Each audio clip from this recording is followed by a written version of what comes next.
My role as a spine surgeon is to diagnose and treat common problems of the neck and back, such as pinched nerves, neck pain, back pain, and fractures. If you've had neck or back pain for more than a couple of weeks that doesn't go away with just a few medications over the counter and some rest, then you should probably have it looked at to see if there's something more serious going on.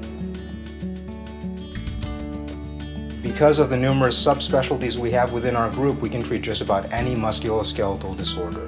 That includes things that are as simple as carpal tunnel syndrome, which is a pinched nerve in the wrist, to complex spine surgery or joint replacement surgery. If one of us can't take care of the problem, one of our partners probably can. I'm an orthopedic spine surgeon. I specialize in disorders of the neck and the back, pinched nerves coming from disc herniations in the neck and the back, and the non-surgical and surgical treatment of them. I treat some of the more common spine injuries in children. These are mostly sports injuries. I see a lot of teenage athletes. I also treat scoliosis.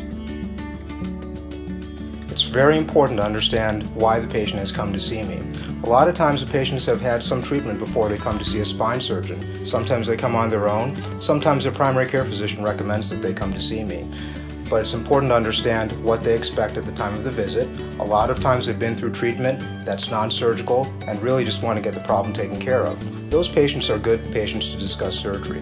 Sometimes they come to me without much treatment and we have to initiate non-surgical treatment before doing anything surgically. So it's important to understand their expectations and outcomes and what they would like to get out of their treatment prior to initiating a course of treatment.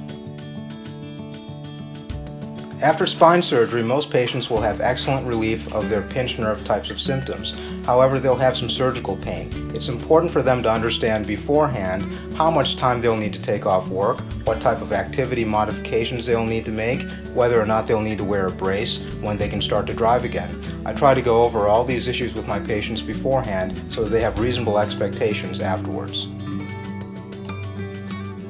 We normally use physical therapy before and after surgery. Physical therapy is very useful as part of the non-surgical treatment of most neck and back problems. If those sorts of treatments have not worked after surgery, normally physical therapy is initiated at 6 to 12 weeks following surgery for general strengthening of the neck and back.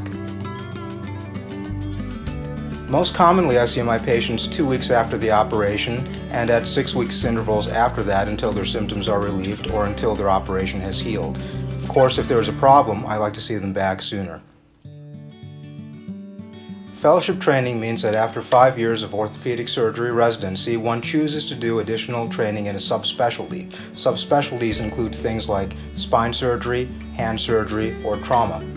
That takes normally 1 to 2 years after training. One is then capable of performing the most complex types of operations and treating the most complex disorders of that particular specialty.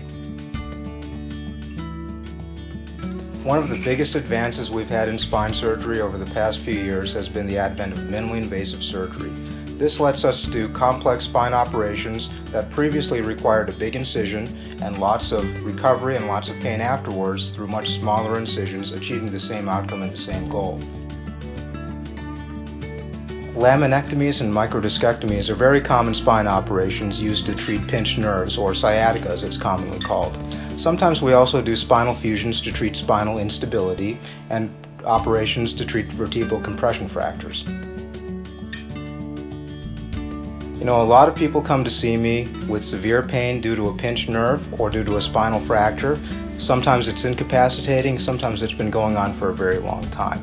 It's very rewarding for me to be able to help that patient by doing an operation that improves their pain significantly, allowing them to regain a very good quality of life. I've been with Orthopedic Associates for a little over 5 years. My wife is an eye surgeon and practices in Westlake. We have 3 young kids that we enjoy spending time with.